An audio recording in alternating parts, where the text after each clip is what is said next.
এই জন্য মহব্বতে একটু দাঁড়ায়। আপনারা হিংসা করবেন না, আপনারা এই নিয়ে তো ফুটবলি করবেন না, এই নিয়ে ধাক্কাধাক্কি করবেন না। আমি শেরপুর পার্কে, শেরপুর নিউ মার্কেট ফুরফুরা পৃষ্ঠা হুজুর আসছিলেন, আমিও বক্তা ছিলাম। ফুরফুরা পৃষ্ঠা হুজুর সাহিমউদ্দিন সিদ্দিকী ছিলেন না, তামিমউদ্দিন সিদ্দিকী ছিলেন। তেরা বাজারের সমস্ত মুফতি সাহেব, শেরপুরের মুফতি সাহেব সবাই আসছিল।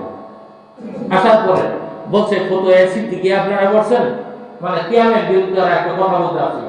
ফতোয়া সিদ্দিকার উপরে, ফতোয়া সিদ্দিকীর উপরে বাংলাদেশে পৃথিবীর মধ্যে এত বড় ফতোয়া নাই, এত ভালো একটা ফতোয়া কিতাব। এই কিতাবটা সামনে তুলে ধরলেন, করেন। এরপরে ওনারা বলতে বাধ্য হয়েছে যে হাদিস টাদিস যদি আপনারা না জানেন তাহলে কোনো অসুবিধা নাই, কোনো কথা নাই, আপনারা করবেন। সুবহানাল্লাহ বলেন। আমরা করি না তো কি হয়েছে, আপনারা করবেন।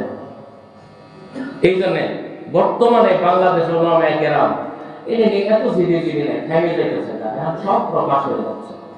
আল্লাহ পাক আমাদের অন্তরে নবীজির মহব্বত পয়দা করে দেয়। সবাই বলে আমিন। লম্বা আছে, আল্লাহ আলোচনা করা যায় জুমার দিন। এখন যারা সুন্নত নামাজ পড়ি নাই, আমরা সুন্নত নামাজ পড়ব।